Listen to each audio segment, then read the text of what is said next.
감사하겠습니다. 이 시간 우리 다 함께 일어나셔서 하나님 주신 말씀 함께 받기를 원합니다. 하나님의 말씀은 로마서 1장 1절부터 7절까지의 말씀입니다. 함께 하나님의 말씀 한 목소리로 같이 받습니다. 그리스도 시작.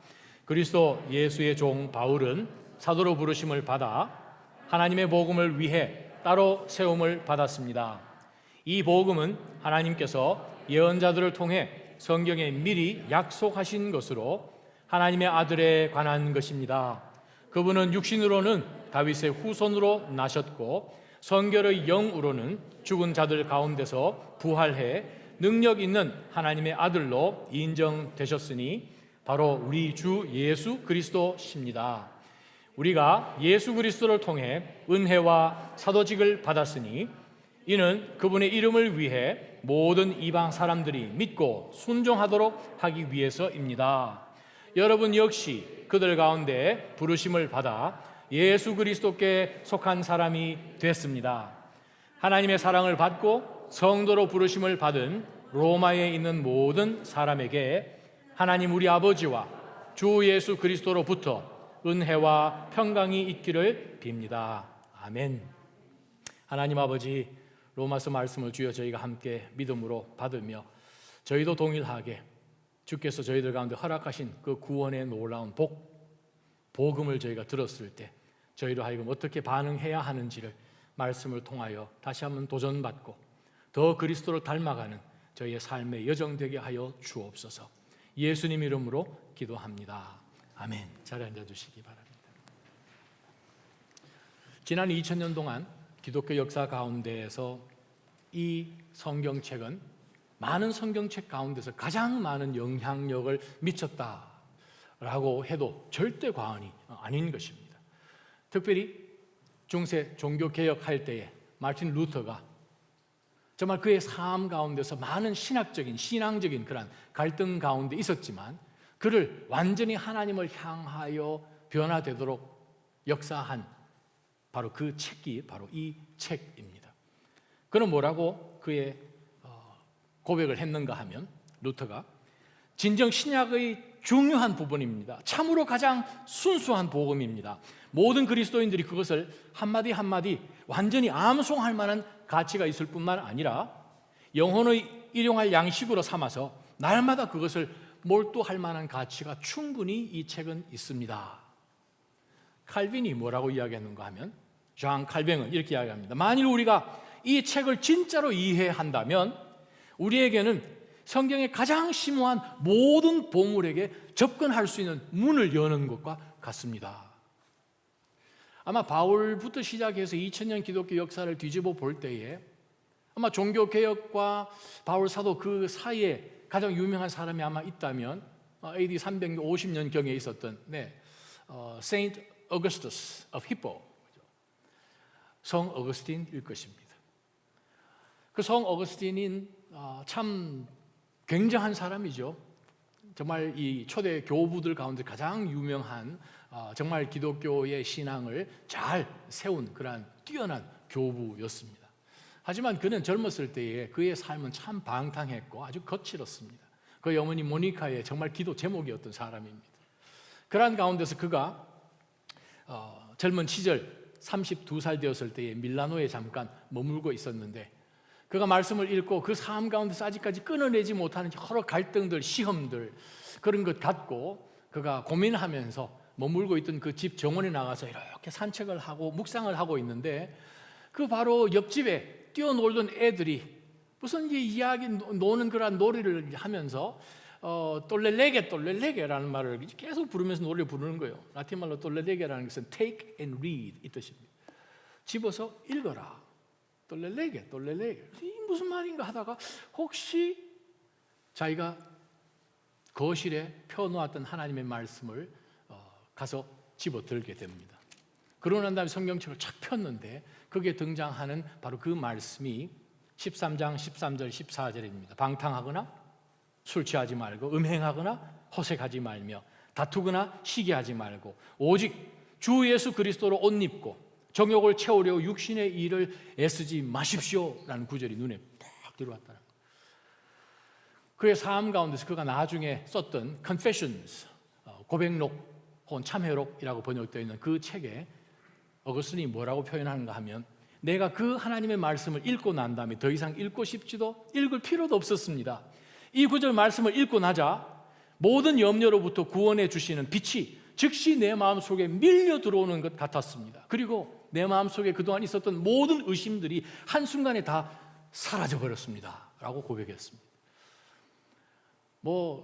굉장한 이런 많은 사람들 뿐만 아니라 중세를 지나면서 여러분이 잘 아시는 우리 또 감리교와 연관되는 요한 웨슬리, 찰스 웨슬리, 또 영국의 정말 이 신앙의 아버지라고 불리는 그 윌리엄 틴데일, 성경을 번역했던 그러한 굉장한 사람들까지 정말 2000년 기독교 역사를 들여다볼 때에 이 책만큼 이 모든 사람들에게 강력한 영향력을 발휘한 성경이 없다라고 할 수 있습니다. 자, 그 다음에 질문. 그 책이 무슨 책일까요? 힌트를 많이 드렸는데 오늘부터 시작하는 바로 그 책, 이름이 로마서입니다. 할렐루야, 로마서요. 어떻게 보면 로마서는 정말 바울 사도가 쓴 대부분의 서신들은 어떤 교회에 일어나는 어떤 이슈들을 바울 사도가 고쳐주고 권면하기 위한 목적을 가지고 쓰고, 또 혹은 목회하는 자들에게 목회적인 그러한 조언을 해주기 위해서 썼지만, 로마서는 바로 그런 것이 아니라 어떤 문제를 일어나서 그 문제를 픽스해 주려고 한 것이 아니라 어떻게 보면 예방 접종해 주는 것 같은 그런 느낌? 그들에게 어떻게 준비되어서 우리가 1장부터 우리가 16장까지 보게 되면 로마서에 등장하는 그 주제는 우리가 구원을 받았는데 그럼 어떻게 살아야 되겠습니까? 라는 것이 주제입니다. 로마서는 바울 사도가 사실 개척한 교회가 아닙니다. 로마 성도들을 바울 사도를 만난 적이 없습니다.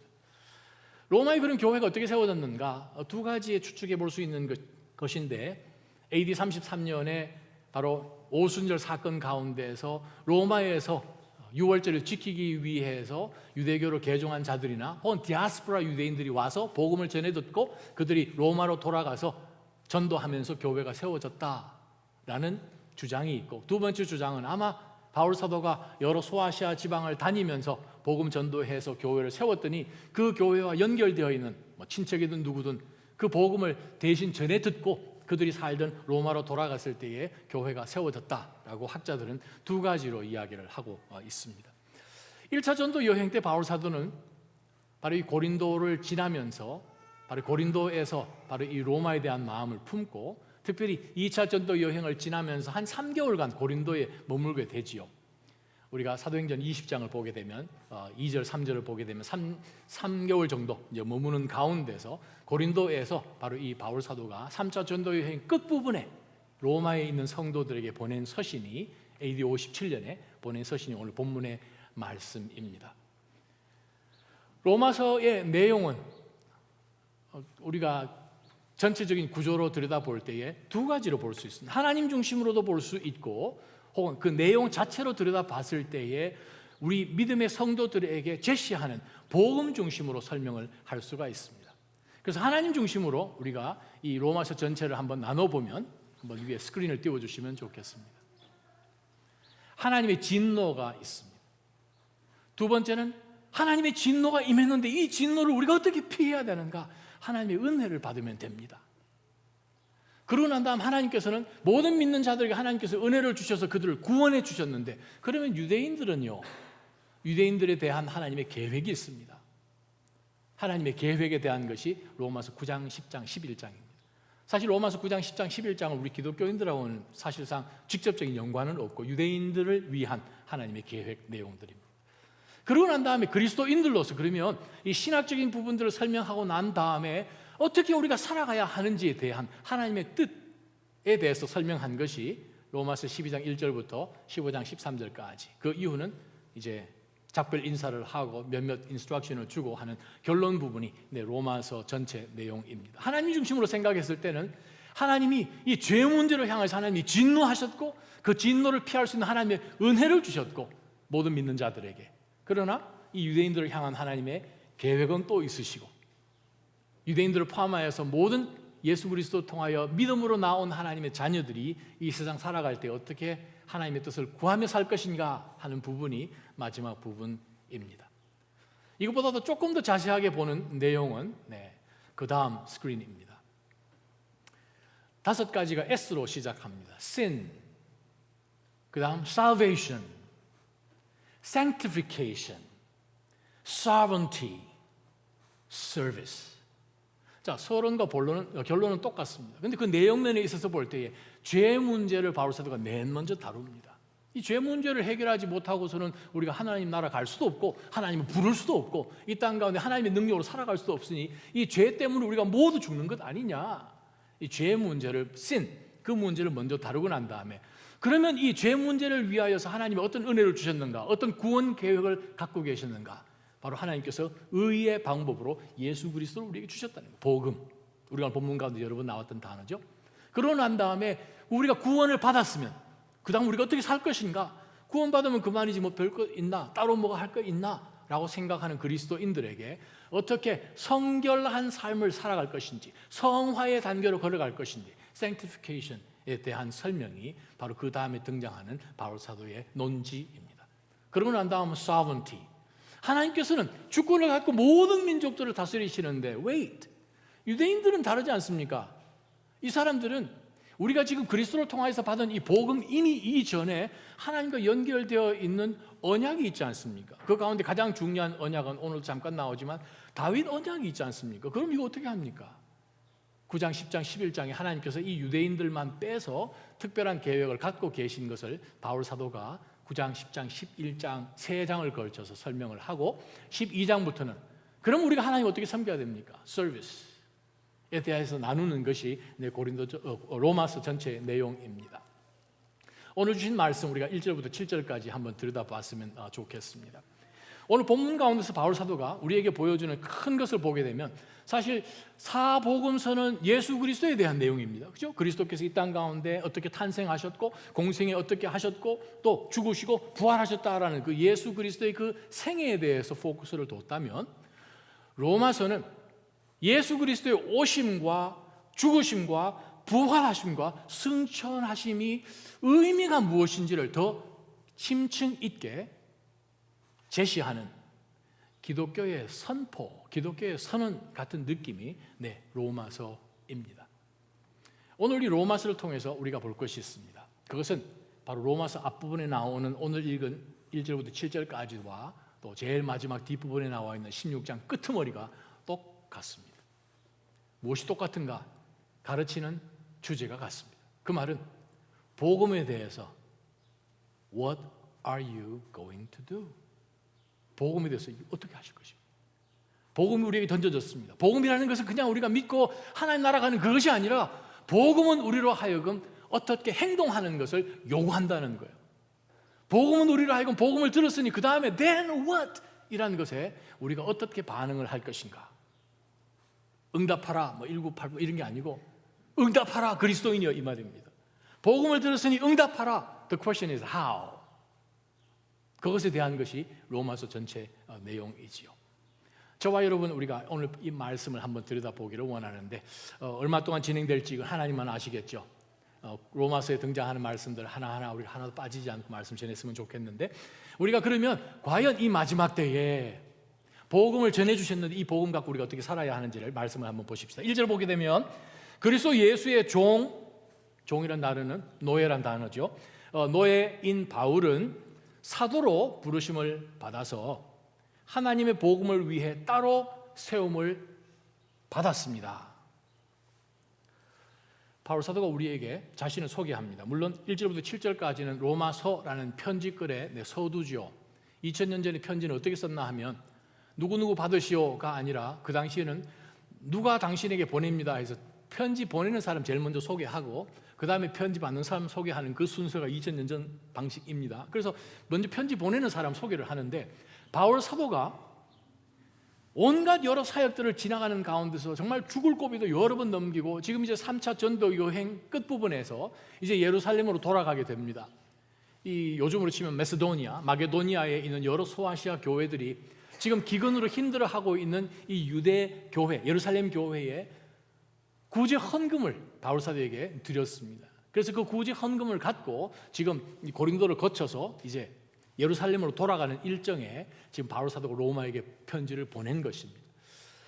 그래서 이제 예루살렘으로 돌아가서 그 구제 헌금을 전할 때 바로 예루살렘에 혹시라도 이러한 것 때문에 어려움을 당하지 않도록 꼭 기도해 주시기 바랍니다. 무사히 그 헌금이 잘 받아들여지고 또 예루살렘 교회에 더 어려움이 없기를 기도 부탁을 하면서 바울 사도가 그 다음에 제가 해야 될 것이 있습니다.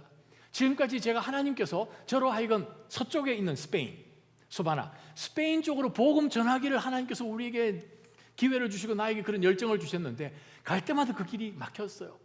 그래서 제가 예루살렘 돌아갔다가 이제 서쪽으로 이제 가게 될 때 어차피 지나가야 될 때가 요즘 비행기 거치면 가는 것처럼 로마는 들릴 수밖에 없는 곳인데 그때 여러분이 꼭 만나기를 원합니다. 그래서 제가 서바나 스페인까지 가서 복음 사역을 전할 수 있도록 여러분이 후원도 해주시고 함께 기도하는 그런 동력으로 여러분이 동참해 주셨으면 좋겠습니다 라는 그런 선교사의 마음으로 바울 사도가 지금 로마 교회를 격려하는데 1절에서 우리가 배울 영적 교훈이 하나 있습니다. 바울 사도가 자신을 어떻게 소개합니까? 나는 그리스도의 종입니다. 나는 그리스도 예수의 종이고 또 사도로 부르심을 받았고 하나님의 복음을 위해서 따로 세움을 입은 사람입니다. 우리가 우리 자신을 평가하고 우리 자신을 소개할 때 어떻게 소개를 하는가? 두 가지로 소개하겠죠. 내 이름은 무엇이고 지금 뭐 하고 있고 어떤 과거의 삶을 살아왔고 앞으로 어떤 일을 할 것입니다. 그냥 뭐 CV 쓰는 것처럼 레즈메 쓰는 것처럼 그렇게 소개할 수 있겠죠. 다른 말 표현하면 그냥 쉽게 온 세상 사람들이 늘 하는 것처럼 세상 기준의 모든 사람을 소개하는 방법으로 소개할 수도 있겠지요. 그런데 바울이 우리에게 보여주는 영적 교훈은 분명한 하나님 앞에서의 정체성입니다. 내가 하나님 앞에서 누군지요. 제가 여러분 앞에 소개를 하는데 저는 그리스도 예수의 종이고요. 예수님께서 나를 세우셔서 이방인들을 위해 복음 전하는 사도로 세웠고 그 목적을 위해서 저를 열외시키셔서 따로 세워주신 사람입니다. 하나님 안에서 예수 그리스도를 통하여 믿음으로 하나님 앞에 섰던 바로 그 바울 사도가 우리에게 가르치는 것은 바로 영적인 분명한 신앙 정체성이요. 때로는 우리가 신앙생활을 하면서 사실 흔들흔들하지요. 어떤 사건이 벌어집니다. 내 기분이 힘듭니다. 감정이 다스려지지 않는 거예요. 어떤 사람이 나를 그렇게 봐? 이 상황 가운데서 나에게 어떤 그런 일이 일어날 수 있어? 하는 가운데서 우리가 우리의 평가의 기준을 내한테 주든 주변 사람에게 주든 내가 처해 있는 상황에 주게 되면 물론 그것 때문에 우리가 어려움을 당하고 마음이 힘들어질 때가 있지만 조건이 바뀌고 내가 상황 가운데서 느끼는 감정이 바뀌고 내 판단이 바뀌면 언제든지 내 기분도 바뀌어질 수 있는 거예요. 그 기준이 변하는 거죠. 그러나 영적인 분명한 정체성이 있어서 나는 하나님께 속한 사람이요, 나는 하나님께서 가라 하면 가는 사람이고 멈춰라 하면 멈춰야 되는 종입니다. 어떤 목적을 갖고 저를 이곳에 보내셨습니다 하는 분명한 영적 정체성이 있으면 신앙이 흔들리지 않습니다. 왜요? 뿌리가 깊거든요. 부초같이 흔들리는 매일같이 바뀌는 플리팅하는 그러한 이 상황이 아니라 혹은 상황 속에서 좋았다 나빴다 하는 내 마음 감정에 그냥 휩쓸려서 신앙생활하는 것이 아니라 어떤 상황 속에서 여일하게 서 있는 그 믿음을 바울 사도는 오늘 1절 말씀을 통해서 우리에게 선포하고 있습니다. 저는 사랑하는 믿음의 모든 성도님들께서 우리의 신앙 정체성이 어떤 세상의 판단이나 어떤 직위나 우리가 지금까지 해놓은 그 어떤 것이나 경험이나 그러한 것이 아니라 절대 변할 수 없는 예수 그리스도 안에 굳건하게 서 있기를 주님의 이름으로 축원합니다. 하나님 안에서 내가 누군지 그게 제일 중요한 거예요. 우리가 죽어도 하나님 앞에서 우리가 설 것이거든요. 이 세상은 체질이 변해서 불로 다 타서 없어질 것이거든요. 우리도 변하고 세상 사람도 변해요. 그러다 보니까 내가 내 스스로도 의지할 수 없고 사람을 의지할 수도 없어요. 우리의 정체성은 예수 그리스도에게 있음을 믿으시기를 바랍니다. 바로 그 믿음의 정체성을 바울 사도는 로마서 1장 1절을 통해서 우리에게 말씀합니다. 어떤 상황에 있든 내가 하나님 앞에 누구다, 그것이 흔들리지 않기를 주님의 이름으로 축원합니다. 두 번째 말씀이요. 두 번째 말씀 가운데서 바울 사도가 2절에서 4절까지 말씀, 자, 복음을 설명합니다. 하나님의 복음을 위해서 내가 따로 세움을 받았고, 하나님이 이 복음 전하라고 지금 이방에게 지금 보내는 그런 사도의 부르심을 받았는데, 여러분 복음이 뭔 줄 아십니까? 지금 그거 설명하는 거죠. 로마 교회 복음을 왜 모르겠습니까? 그런데 사실상 이 로마서를 읽어보게 되면 로마서를 쓴 바울 사도의 그 서신 쓰게 된 동기가 두 가지가 있지요. 우리가 15장을 들여다보면 로마 성도들에게, 여러분 제가 지금 이제 예루살렘으로 가고 있는 중인데 마게도니아에서 구제헌금 받아서 지금 예루살렘에 들렸다가 다시 이제 파송받아서 지금 스페인으로 가게 될 텐데 그 중간에 로마 반드시 들릴 것입니다. 그때 정말 만나서 기쁨을 함께 했으면 좋겠습니다. 제가 스페인까지 사역할 때에 여러분도 함께 동참해 주기를 기도합니다. 그것이 물론 첫 번째 동기이기도 하지만 두 번째 동기가 또 있는 것이 뭐냐 하면, 이 로마 교회가 사실상 이분화되어 있죠. 알력이 있었습니다. 갈등이. 대부분의 사람은 이방 사람들, 로마 사람들, 헬라 사람들. 소수의 사람들은 유대인들이에요.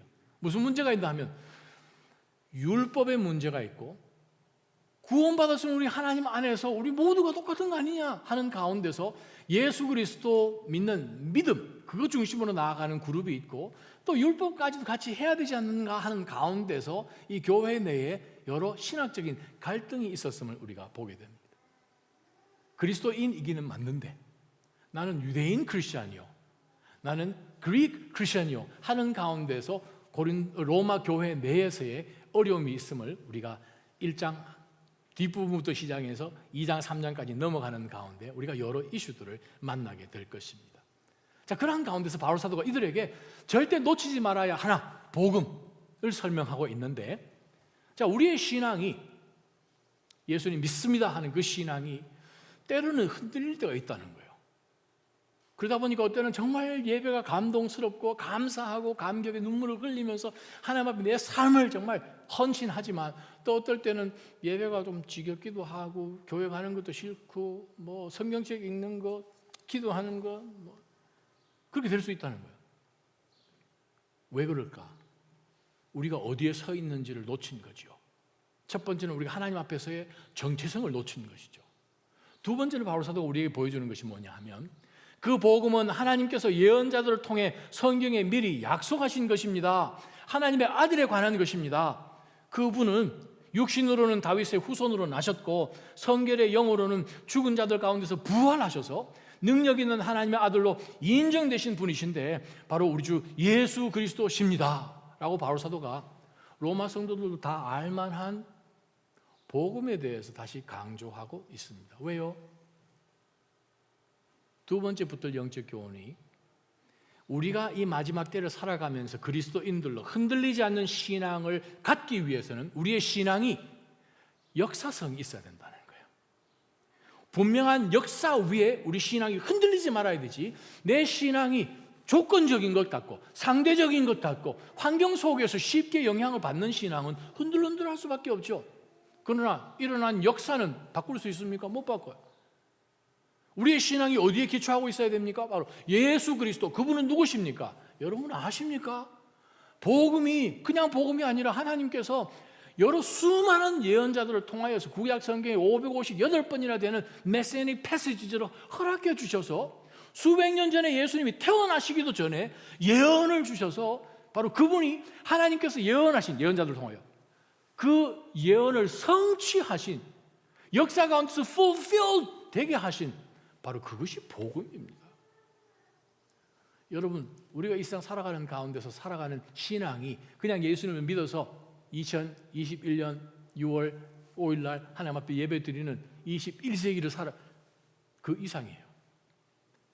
우리는 그냥 태어난 것도 아니고 하나님이 분명한 목적을 갖고 모든 것을 다 아시는 주권을 가진 하나님께서 우리를 이 시간 가운데 보내심은 내 신앙이 성경에 기록된 모든 역사와 링크가 되어서 그냥 해퍼닝하는 한 사람으로서의 신앙이 아니라 믿음은 역사로 성경에 나타난 모든 역사적인 사건과 내가 연결되어 있음을 기억하라는 거예요. 우리의 신앙은 예수 그리스도에게 연결되어 있습니다. 그분은 어떤 분이십니까? 그냥 happen to be a good person, great rabbi 이런 정도가 아니라 하나님의 아들이신데 성경의 예언자들을 통해서 우리에게 성경에 미리 약속하신 말씀이라고 선포합니다. 이사야 11장 1절부터 5절까지 말씀 스크린에 한번 띄워주시죠. 함께 읽습니다. 시작. 이새의 줄기에서 한 싹이 나오고 그 뿌리에서 가지가 돋아나 열매를 맺을 것이다. 그리고 여호와의 영이 그에게 머물 것이다. 그 지혜와 통찰의 영, 모략과 용기의 영, 지식과 여호와를 경외하는 영이 그에게 머물 것이다. 그는 여호와를 즐겨 경외하고 눈에 보이는 대로 판결하지 않고 귀에 들리는 대로 결정하지 않을 것이다. 오히려 그는 약한 사람들을 공의로 판결하고 세상에서 학대받는 사람들을 위해 정직하게 결정을 내릴 것이다. 그는 그 입에 몽둥이로 세상을 치고 그 입술의 바람으로 죄를 범한 사람들을 죽일 것이다. 5절. 그는 정의로 그의 허리띠를 띠고 신실함으로 그의 몸띠를 삼을 것이다. 자, 하나님의 나라를 다스리실 하나님의 메시아에 대한 모든 유대인들도 동의하는 메시아닉 패시지이잖아요. 이뿐입니까? 예레미야 23장 5절 6절이요. 눈으로 한번 그냥 슥 읽으시기 바랍니다. 다윗의 의로운 가지요. 왜 다윗의 후손이라는 표현이 오늘 본문에서도 나왔습니까? 그 말은 하나님께서 다윗에게 약속하신 것이 있습니다. 다윗 언약이요. 다윗 언약은 하나님께서 다윗을 통해서 통치하시는 그 왕국의 영원성을 가르치거든요. 예수님께서 이 땅 가운데 태어나셨는데 다윗의 후손으로 태어나신 거예요. 그것을 이미 수백 년 전에 하나님께서는 예언해 주신 말씀이죠. 에스겔서 34장이요. 에스겔서 34장 23절 24절. 내가 그들 위해 한 목자 곧 내 종 다윗을 세울 것이니. 아니 에스겔이면 다윗 왕이 죽고 난 다음에 600년 정도 지난 상황인데 이 다윗이 누군가? 다윗의 후손으로 나는 다윗의 씨이죠. 제라이데 다비드. 그가 그들을 먹일 것이다. 그가 그들을 먹이며 그들의 목자가 될 것이다. 나 여호와는 그들의 하나님이 되고 내 종 다윗은 그들 가운데 왕이 될 것이다. 나 여호와가 말했다. 그 말은 말씀하신 거 다 이루신다. 그 말씀이죠. 하나님께서 다윗의 후손으로 예수 그리스도를 보내셨습니다. 바울 사도가 디모데후서 2장 8절에 디모데에게 보내는 말씀 가운데서도 내가 복음을 통해 전한 바와 같이 복음 내용은 무엇입니까? 다윗의 자손으로 나시고 죽은 사람 가운데서 살아나신 예수 그리스도를 우리는 믿음 가운데서 꼭 기억하기를 바울 사도가 디모데에게 권면했다는 거예요. 복음이 무엇입니까? 복음은 하나님께서 구원 계획을 가지셔서 역사 가운데서 이루신 바로 결정체 메시아 예수 그리스도라는 거예요. 우리의 신앙이 바로 이와 같이 성경을 기초한 역사성이 있어야 합니다. 그래야 흔들리지 않는 거예요. 여러분 삶 가운데서도 우리가 기도하고 간구하면서 하나님 앞에 오늘 우리가 시편 116편에서 읽었듯이 하나님이 역사하시고 말씀하시고 기도 응답하시는 하나님이시라는 거죠. 여러분 바울이 어떤 사람이었습니까? 바울은 골수분자였잖아요. 유대교 골수분자요. 얼마나 대단했으면 자기 아버지가 다소에서 예루살렘으로 일찍 유학을 보내서 거기서부터 어려서부터 랍비 훈련을 받아서 그가 가말리엘 밑에서 배웠으니 가말리엘 이스라엘의 유대교의 두 파로 나눠지는데 힐렐과 신마이 힐렐의 손자인 가말리엘 밑에서 배웠다면 이거 정말 극소수의 최고로 연구한 학자들이죠. 그곳 가운데서 젊어서 그 사람은 산헤드린 공회원까지 되고 그러한 가운데서 그가 얼마나 열심 있게 유대교를 믿었습니까? 율법을 숭배했습니까? 그리스도인들을 다 잡아다가 죽이고 하는 그 일에 앞장섰잖아요. 영장 받아서 다른 나라까지 갔지 않습니까? 시리아, 다메섹, 드마스커스. 거기에 있는 유대인들을 믿는 유대인들을 잡아다가 다시 예루살렘을 끌고 오려고 갔다가 그 길에서 누구를 만나죠? 부활하신 예수님을 만나잖아요. 사울아, 사울아. 누가 내 이름 부르지? Who are you, sir? 그랬더니 나는 네가 핍박하는 예수다. 예수는 아는데 내가 당신을 핍박한 적이 없는데. 근데 그 예수는 이미 죽었지 않습니까? 나는 네가 핍박하는 예수다. 얼마나 충격받았겠습니까? 다메섹으로 가라. 거기 누구 기다리고 있는 사람이 있다. 그가 충격받아서 사흘 동안 밥을 안 먹잖아요. 물을 안 마셨잖아요. 그는 지난 수천 년 동안의 그 이스라엘의 모든 이 타낙, 구약에 있는 모든 율법들을 다 연구하고 했던 골수 랍비인데, 아니 분명히 죽어서 장사돼서 없어져 가지고 지금 난리 한번 쳤던 그 예수가 자기 이름을 부르면서 나타난 거 아니에요. 정말 우리 성경에 기록되지 않았지만 아마 혼절을 했을지도 모르겠어요. 바울이 놀래가지고 너무 충격받아서 그가 사흘 지나고 난 다음에 눈이 찌어지고 그 다음에 어디 간지 여러분 아시죠? 갈라디아서 1장 보면 나오는데 너무 충격받아가지고 부활하신 예수님을 만나버린 거예요. 그 예수님이 나를 이방인들을 위한 사도로 세우고 나니까 너무 놀래서 다른 데 가지도 못하고 아라비아 사막으로 가잖아요. 아라비아로 가가지고 거기서 3년을 보냅니다. 3년 동안 뭐 했게요? 사막 어디 뭐 크루즈 했을 것 같습니까? 충격받아서 이거 지금 진정시키느라 내가 지금까지 배운 것이 이게 도대체 뭔가 하는 가운데서 예수 그리스도는 메시아인 것을 확신하고 난 다음에 3년 지나서 그가 예루살렘을 방문하죠. 15일 동안 방문하는데 그가 다른 사람 아무도 만나지 않고 딱 두 사람만 만났습니다. 베드로하고 야고보만 만났다라고 기록합니다. 너무 충격받아요. 신앙은 흔들리지 않게 믿음 가운데서 나가야 되는데 믿음 가운데 흔들리지 않는 신앙을 가지려면 우리 신앙은 역사성이 있어야 합니다. 분명한 하나님의 분명한 우리 가운데 드러나 있는 바로 역사 속에 우리 신앙을, 복음을 우리가 붙들고 있어야 된다. 그냥 기독교가 어떤 다른 여타 모든 종교처럼 그냥 믿습니다가 아니라 하나님께서는 독생자 예수 그리스도 우리 가운데 보내셨음을, 근데 그분은 그냥 보내신 것이 아니라 때가 참해. 근데 그 때가 왜 찼는지를 바로 구약에 등장하는 많은 예언자들의 예언을 성취하신 다윗의 후손으로 오신 우리의 죄를 대속하실 하나님의 어린 양으로 완벽한 하나님이시지만 완벽한 인간으로 오신 메시아인 것을 바울 사도는 로마에 있는 성도들에게 권면했다는 거예요. 우리가 만약에 로마에 있으면서 AD 57년에 이 편지를 받았으면 큰 위로를 받았을 것입니다. 왜? 10년 전만 하더라도 클라우디우스가 로마에 사는 모든 유대인들을 쫓아냈잖아요. 유대로 다시 돌아온 지가 이거 몇 년 안 되거든요. 한 7, 8년 정도 되려나. 정말 유대인으로 사는 것도 힘든데 그리스도인으로 사는 것은 더블로 힘든 거예요. 예수 믿었다고 모든 사람이 핍박하죠. 유대인들이 핍박하죠. 정말 그리스도인으로 산다는 것은 상상을 못하는데 그만큼 우리로 하여금 꼭 믿어야 되나 예수를 라고 생각되는 상황 속에서 흔들리지 않는 믿음을 가지려면 우리는 그 믿음의 뿌리가 분명한 역사 속에 뿌리를 내려야 합니다. 예수 그리스도를 통한 바로 그 복음. 그 다음에 말씀 보겠습니다. 5절, 6절, 7절 말씀입니다.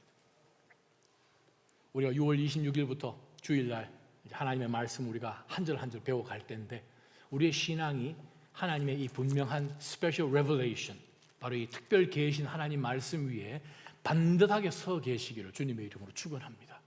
그 위해서 하나님 말씀 우리가 연구하고 배우고 암송하는 거예요. 세 번째, 바울 사도가 로마에 있는 성도들이 이런 표현을 합니다. 5절, 우리가 예수 그리스도를 통해 은혜와 사도직을 받았습니다. 이 바울 사도와 또 동일한 이 사도들에 대한 설명입니다. 이는 그리스도의 그 이름을 위하여서 모든 이방 사람들이 믿고 순종하도록 하기 위해서입니다. 하나님께서 나를 사도로 세운 것은. 그런데 여러분, you too 그 말이잖아요. 지금 6절에 우리는 사도입니다. 하나님께서 이방인들을 위해서 특별히 나를 사도로 세우셨는데 바로 그 사도로 하나님께서 나를 부르셨는데 로마 성도 여러분, you too 뭐라고 말씀하는가 하면 여러분 역시 그들 가운데 부르심을 받아, 즉 사도들 가운데 부르심을 받아 예수 그리스도께 속한 사람이 됐습니다. 똑같이 우리 사도들만이 아니라 여러분도 예수 그리스도께 속한 사람이 됐습니다. 그래서 어떻게 해요? 7절, 하나님의 사랑을 받고 성도로 부르심을 받아 로마에 있는 모든 믿는 사람에게 하나님 우리 아버지와 주 예수 그리스도로부터 은혜와 평강이 있기를 빕니다. 세 번째, 흔들리는 세상 가운데서 우리가 믿음 가운데서 흔들리지 않게 신앙생활을 하려면 우리의 신앙이 하나님 앞에서 분명한 영적 정체성이 분명해야 될 뿐만 아니라 우리의 신앙이 역사적으로 분명하게 말씀 가운데서 역사 속에 세워져 있어야 할 뿐만 아니라 세 번째는 우리가 받은 은혜를 전하면서 사는 것이 신앙인이라는 거예요.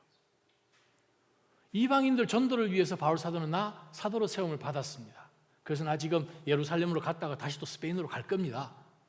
그런데 you too, 여러분도 똑같은 부르심을 받았다는 거예요. 사랑하는 나다임 성도 여러분, 이 자리에 앉아 계신 한 분 한 분이 하나님께서 여러분을 부르셨습니다. 전도자로 부르셨습니다. 전도자로 부르셨으면 우리가 어떻게 사는 것이 신앙 가운데 흔들리지 않는 삶인가? 부르심에 합당한 삶을 살아야 되는 거예요. 그냥 구원받아서 천국만 가는 것이 아니라 우리를 먼저 불러주신 그 이유는 나 같은 사람을 하나님이 구원하셨다고? 이건 내가 생각해도 이거는 아닌 것 같아. 그런데 하나님께서 하나님의 은혜로 우리를 먼저 부르셔서 우리를 하여금 우리가 받은 정말 절대 우리 힘으로 얻을 수 없는 은혜를 입었으니 이 은혜를 전하는 사람으로 하나님께서 우리를 부르셨다라는 사실을 바울 사도는 로마 성도들에게 다시 한번 상기시켜 줍니다. 여기서 제가 여러분의 질문 한번 드립니다.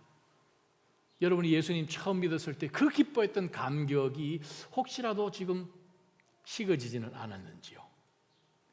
어떻게 내가 구원받아 너무 감사해 눈물 흘렸던 그 감동의 시간이 어느덧 세월이 흘러가다 보니까 좀 느슨해져서 교회 가도 그만, 안 가도 그만, 하나님 예배 드려도 그만, 예배 늦게 가도 그만, 그렇게 변하지는 않았는지요?